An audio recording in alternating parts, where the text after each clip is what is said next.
Morning, everybody. It is April 17th, Monday, opening day of the West Virginia Spring Gobbler season. And we're headed to the woods. Jared's already contacted me. He's over there. It is 5:09. I'm leaving the house right now, so you stay tuned. Let's see what this morning's going to bring us. And it's supposed to be about in the low 40s this morning. And I think by the time we get ready to come out of the woods, it might be in the upper 40s, going on close to 50. So let's see what happens. We'll see you over in the woods.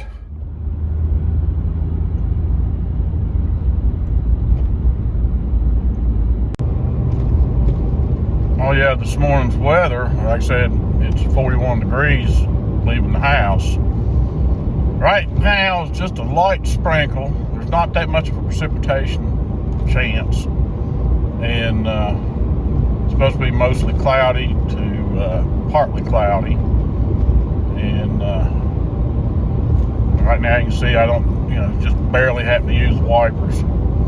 But today, Jared and I both will be wearing our New View hunting apparel. Giving it a first trial run here on this West Virginia Spring Gobbler season. And, we're going to see how that outfit does for getting through the woods and keeping you warm. Like I said, 41 degrees. I think the weather said it real feel like was 36. So we'll just see. Got to concentrate, keep both hands on the wheel, and get over to the hunting lease. We'll see you there.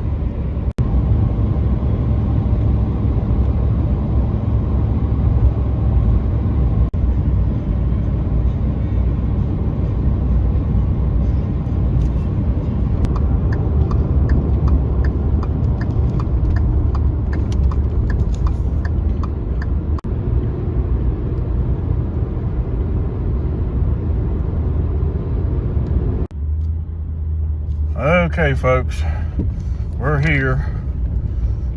Jaredson went up through. I shut the gate, and it's 5:32. Sunrise is at 6:47 this morning.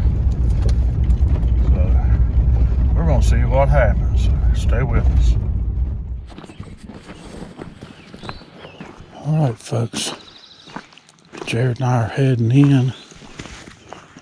It's 10 after 6.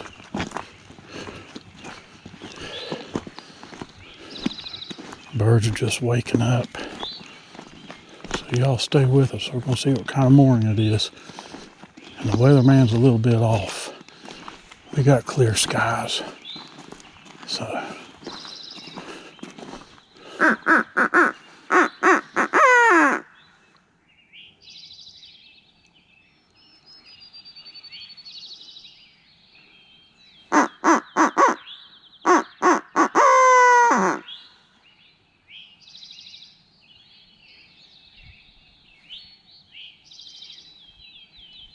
Heard another owl. Real owl.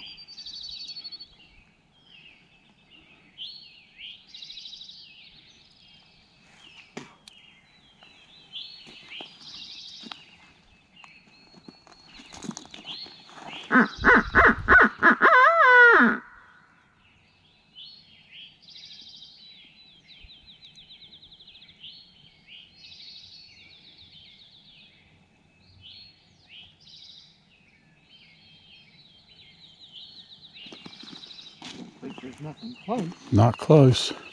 Folks, we're going to go ahead and head on in. Stay tuned.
think he's seen us.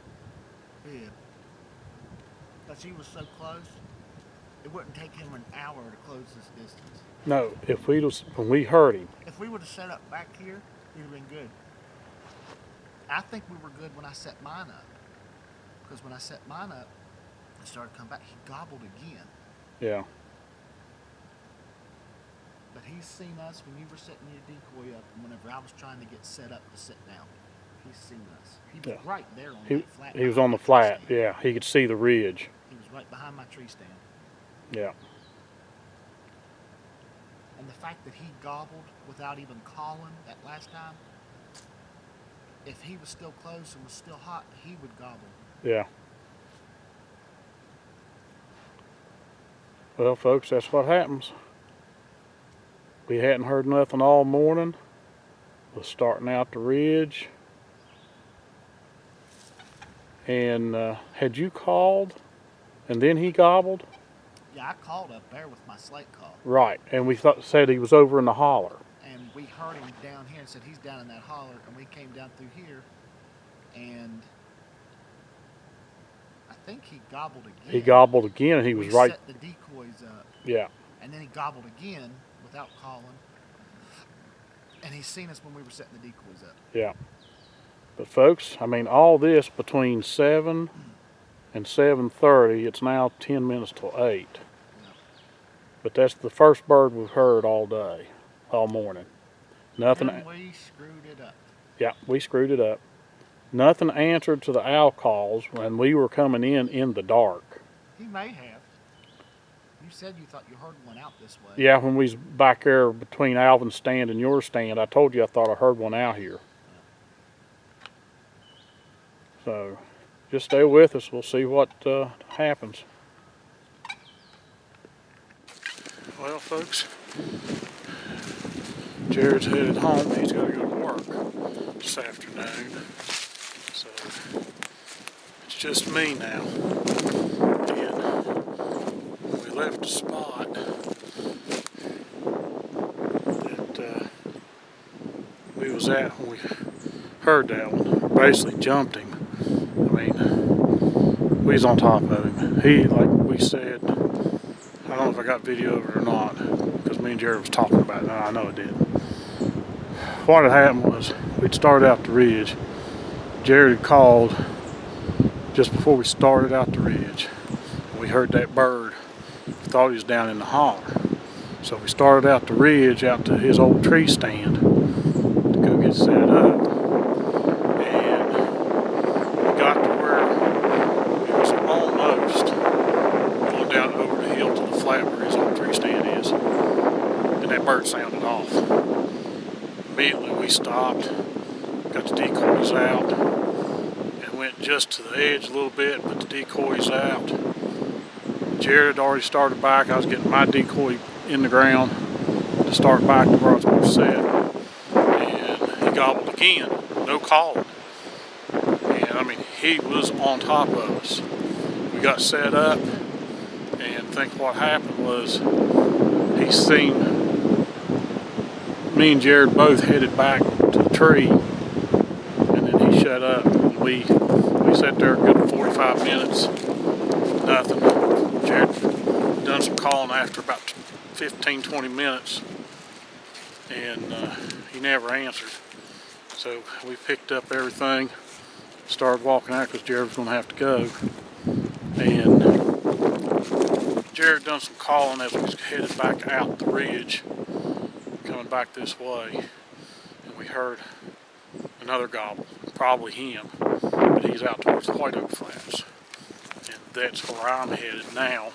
Like I said, Jared's headed back to the truck to go home, so I'm going to take my time, head out towards what we call the White Oak Flats, and I'm not going to call.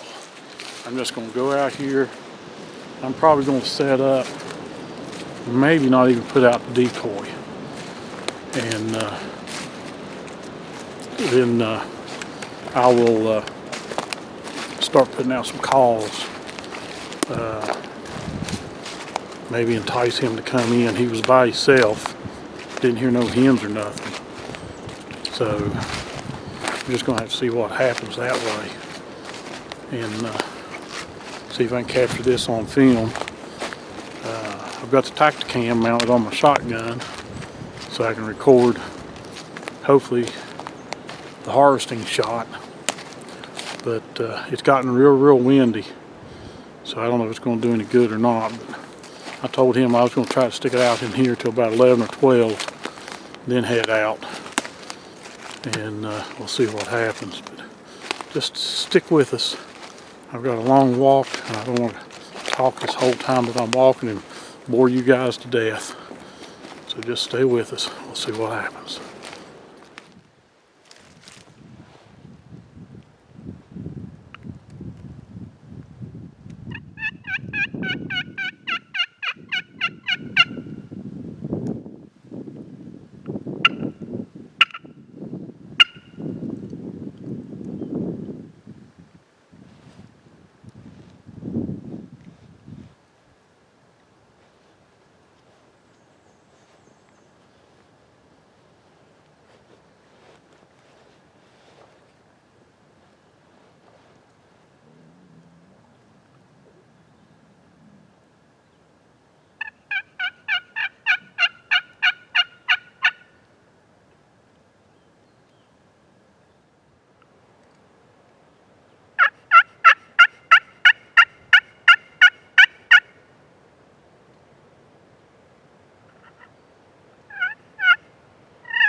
There, another again, or another runner. I'm out here on the White Oak Flats.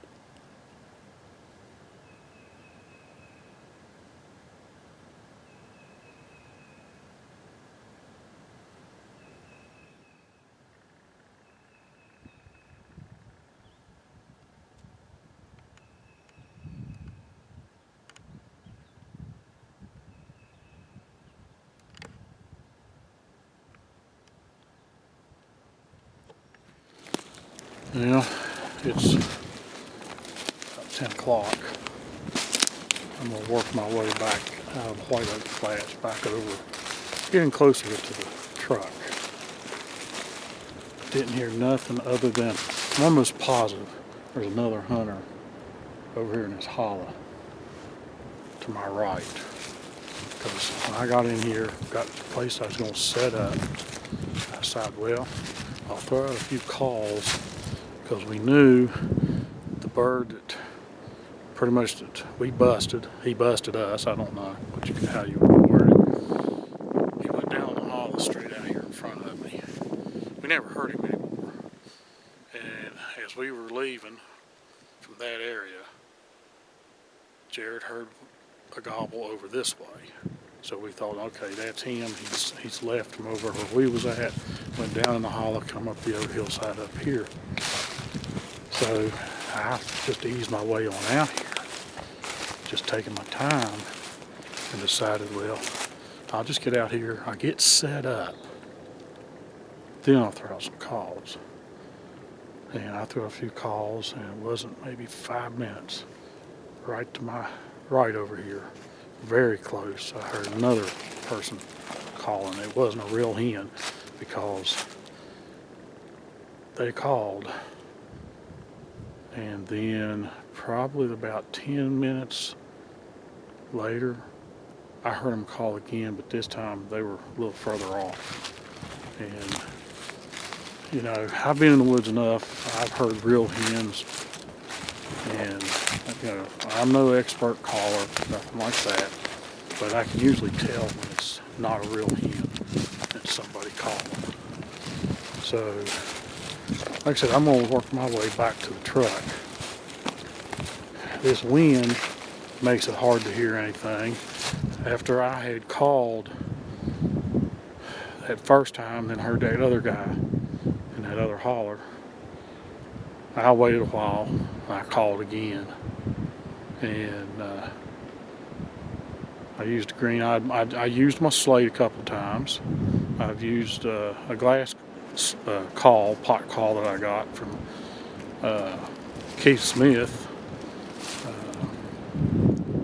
His good friend David May, I believe it is the one that makes them. And you know, I'll just put it this way: I carry multiple calls, and I use them all. I like David May's. I like Newman Brown's, and of course, he's a personal close friend of mine and Jared's. We've known him for a while. I know David May makes calls, and they're great calls. I like the strikers he has. In fact, I'm using one right now that I really like. It's got a deer antler at the top. I'm not real good on glass calls. Slate calls I'm better at. And I've got another call that David made that's a slate call. And of course, you know, a viewer of ours, Keith Smith, he sent those to us. Just wanted to send them to us, let us try them out. And we used them that one year. I mean, we done a review, had them on the back of the tailgate. Big Al had one, Jared had one, I had one. And they're great sounding calls. They're very nice and well built. And of course, you know, we've got most of the calls that we've had from Newman Brown, though, have been mouth calls. His green-eyed monster. I mean, that is a very, very, very popular call that everybody likes. And I've actually got the green-eyed monster and two other of his mouth calls. And then he has gifted me and Jared with some slate calls. Jared had, we done a video, and I know I'm rambling, but we done a video. If you go back through our video list, you'll find it. Jared actually paid Newman to make commemorative calls, pot calls, glass, for me and Big Al for Father's Day. And it was my father-in-law and Big Al's dad's picture with his gobbler in behind the glass. That call will never see the woods. I have that in my wife's curio cabinet on a stand because it's got my father-in-law with the turkey he killed in the call. But I just want to let people know, don't think we favor one person over the other whenever they, you know, we don't ask for people to give us calls or send us calls or anything. Some people just do it out of the kindness of their heart, and, you know, we'll use them on the channel, and we'll give them recognition and everything, hopefully send some business their way. But I just don't want people to think that we favor one over the other. I've got Newman Brown's call right here. I've got David May's call right here. I've got a Quaker Boy box call that I use. And then I've got Newman Brown's diaphragm calls, mouth calls. And I've bought Primos, I've bought HS Strut mouth calls and everything. When it comes to the mouth calls, you can't beat Newman's. I just wanted to say that. I didn't want people to think that we favor somebody over somebody else and whatever. But like I said, I'm gonna work my way back between here and the truck, which is probably a good 3/4 mile walk. I'm gonna set up between Big Al's old stand and Jared's new stand. But I think before I set up, when I get over there, hopefully get out some of this wind, I can find out for sure if there's a gobbler over. I'll throw out some calls. I'm trying to find my way out here. There's a lot of deadfall in here. And this wind kind of has me worried because there's a lot of dead trees in here. So I'm trying to work my way out of here. So y'all just stay with us. Sorry I rambled on. I just wanted to make a comment about the calls that we use.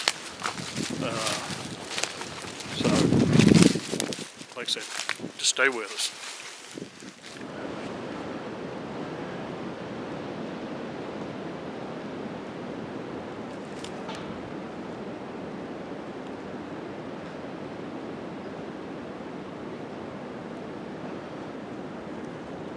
Hope y'all can see that. Like I said, the wind is a whipping. And that'll make it hard when you're calling trying to locate a bird. That'll make it hard to figure out where he's at. You may not even hear him because of this wind, because it's just howling.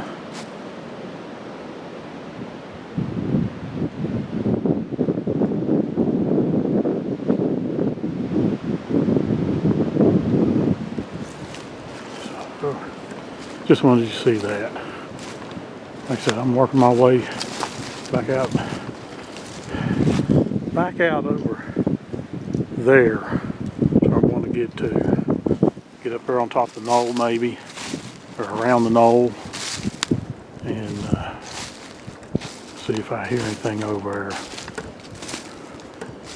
That wind's just roaring, almost sounds like a jet. So just stay with us. Okay, everybody, it's about 20 after 11, and I've given up. The wind is just, like I said, unless you're right up on a bird and you let out a call, you'll hear him. If you're trying to locate one, forget it. I'm sure you can hear that wind blowing behind me. I mean, it was an exciting morning. I mean, gosh, of course, didn't get nothing to answer an owl hoot. But we got out there on the ridge, and I thought I'd heard one out there on the ridge where mine and Jared's old tree stands are. I thought I heard one out there when we just passed Alvin's old tree stand and got to the intersection to turn to go out towards my ridge where my old stand is and Jared's. But there's a dead tree across the old skid road. We didn't want to go through it, and we wasn't for sure. I thought I heard one out that way. So we went around towards Jared's new tree stand, around the knoll, hit the old four-wheeler trail and come in that way. And Jared had used the owl hooter most of the morning. I mean, we were walking in the dark. It was just light enough to even see. You know, there's no canopy, so we was able to get walked in there. But when we got to where we start out the ridge, Jared let out a call, and I've already talked this in the earlier video, part of the video. But Jared let out a call, regular hen call, and we heard him. There's no wind blowing at that time. We heard him. Jared said he's down in the holler. So we start out the ridge, past where my tree stand is, to go out to the flat where Jared's is. Well, before we got out there, without any more calls, he gobbled, and he was close. We stopped. I got Jared's decoy out. I got my decoy out. We went about 10 more yards, set out his decoy, my decoy. He's got a Jake. I've got two hens, but I only set out one. And then I hunkered down and went back where I'd left my shotgun up against the tree. And he went up and he got and sat down, and I sat down. As we were walking back, sneaking back to the trees, he gobbled again. And I mean, he was close. And the only thing Jared and I, because I mean, we got over there, we got sat down. Jared had his gun up. I'm ready. And then nothing. He must have seen us as we were going back from the decoys to the tree.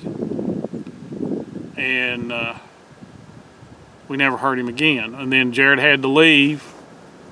And I walked out with him because I decided I was going to go out to White Oak Flats, because as we were getting the decoys put up and everything and discussing things, started to walk out from that ridge, and Jared heard a gobble, and it was across the hollow that we thought he was originally in, out towards what we call the White Oak Flats. Of course, you've seen that video. I went out there. Apparently there was somebody else over on the holler to it would have been to my left where I was sitting, because I was sitting facing out the White Oak Flat. And that bird, if he was still in that holler or on the hillside coming up, he would have been on my right hand side. And I sat in there for a while and nothing. And the guy, I know it was a guy, he moved on, and I heard him call from a different spot. He was still in that hollow to my left, but he wasn't as close to me. And then, of course, you seen me walk out. I decided to try to move in, sneak in between Alvin's spot and Jared's spot. And as I was working my way out, I would stop in the lull of the wind and throw out a call, and I never heard nothing.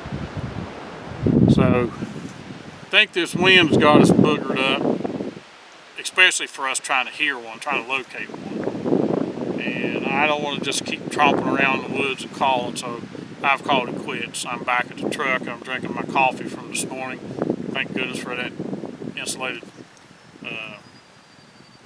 mug. My coffee's still good and warm. Well, it's not hot, but it's warm. And I'll give little kudos on the New View hunting outfit. Jared and I both decided to wear them today because it was supposed to be down about 41 degrees, which it was. Real feel was supposed to be like 36. Just have these outfits on. I do have a Mossy Oak camo long sleeve t-shirt on, and don't have any Under Armour base layers, just the jacket, this t-shirt, of course my underwear, and the pants. Got my snake boots on, and I'm telling you, yeah, we wasn't sure if they were windproof. Yeah, they're windproof. At least I believe they are. I wish Jared was here to give his opinion on it, but and I stayed warm. I'm still warm. I'm not cold. So you know, like I said when we was talking about it in our initial review, you put on some Under Armour, long johns, whatever. Maybe 2 layers of them, because that's how we do it when we're deer hunting. We have a base layer of Under Armour, then we have a kind of a fleece layer of Under Armour goes over top of that. Yeah, you put those on. Yeah, cold temperatures. I think if it got up into the 50s, even mid 50s, it's probably okay. Now walking, you might get hot with this zipped up and wearing it. I keep fiddling with my glasses. They're in one of the pockets. Pockets galore. But yeah, I mean, nice outfit. Like I said, pockets galore. I have talked with the company, emails, and they are passing on our suggestion that they should at least put a hip pocket, at least one, on the back of the pants. But I'm impressed. I'm very impressed. Like I said, pockets galore. Got the nice little hand pockets on each side. Yeah, I like it. But I did take the hood off mine. Jared wore his hood. And I do have the face mask come with it. It's in the back in this pouch, zipper pouch back here in the very back.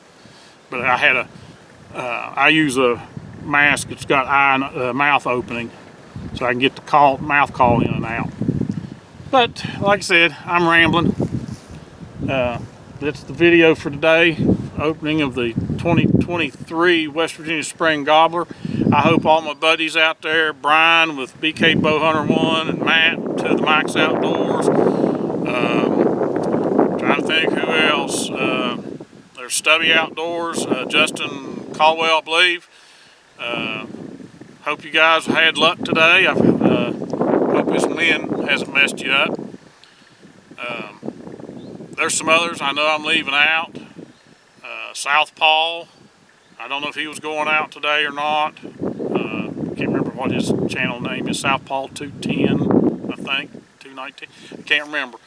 I don't know his real name, but I just hope anybody who watches our channel from West Virginia, I wish you luck.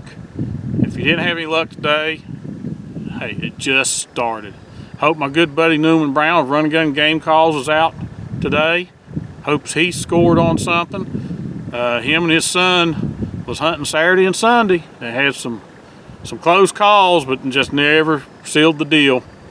It was on the youth hunts. So like I said, appreciate you watching J&J True Outdoor Adventures. Please like, comment, subscribe, hit the notify bell. Make sure you hit it to where you get all notifications whenever we upload videos.